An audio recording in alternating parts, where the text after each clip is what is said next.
네, 앞선 기사와 관련해서 이현재 하남시장 당선인의 시장직 인수위원회 송인영 대변인 전화로 연결했습니다. 좀 더 얘기를 나눠보겠습니다.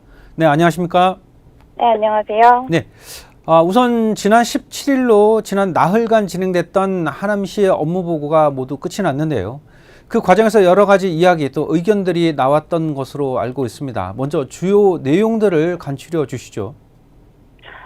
인수위는 저희 보도자료를 통해 말씀드린 것처럼 시민 중심의 인수위로 구성되어 있다는 특징을 가지고 있습니다.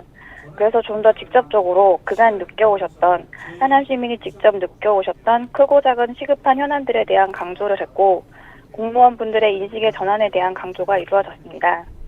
인수위가 하남시에 건의했던 가장 큰 현안들로는 H2 프로젝트에 대한 재공모, 미사 호수공원에 대한 인수인계, 하남시 전 지역 교통 불편, 교육, 보육 등으로 굉장히 다양한데요. 하남시의 행정적인 변화를 통한 현안 해결을 요구하였습니다.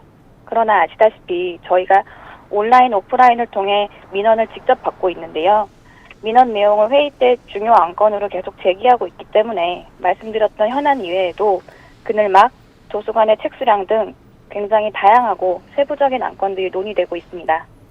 H2 프로젝트가 지역의 뜨거운 감자이기도 하지만 또 하나의 현안이 미사 호수공원의 인수인계 문제입니다. 이와 관련해서는 어떤 의견들이 오고 가고 있습니까?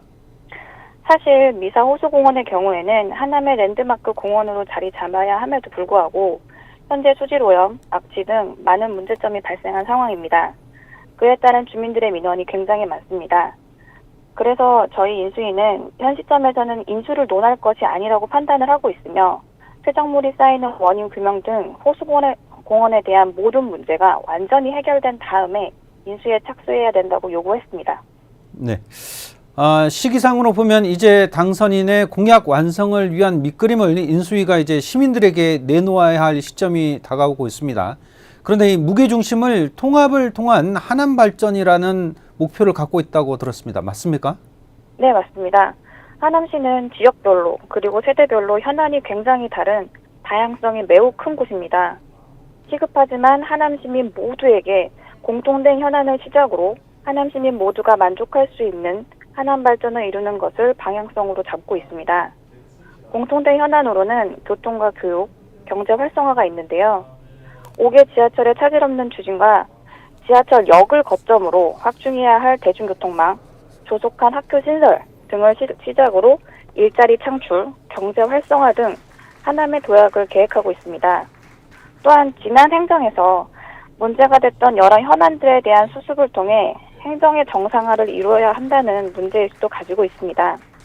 전체적으로 저희는 과거가 아닌 미래를 지향하고 시민 중심의 행정을 기반으로 하남 발전을 위해서는 여야가 없다라는 기본 생각을 가지고 정파를 초월한 협력과 노력으로 행정 계획을 해나갈 것입니다. 네, 감사합니다. 오늘 말씀 여기까지 듣겠습니다. 네, 고맙습니다. 네, 지금까지 하남시장직 인수위원회 활동에 대해서 송인영 대변인과 이야기를 나눠봤습니다.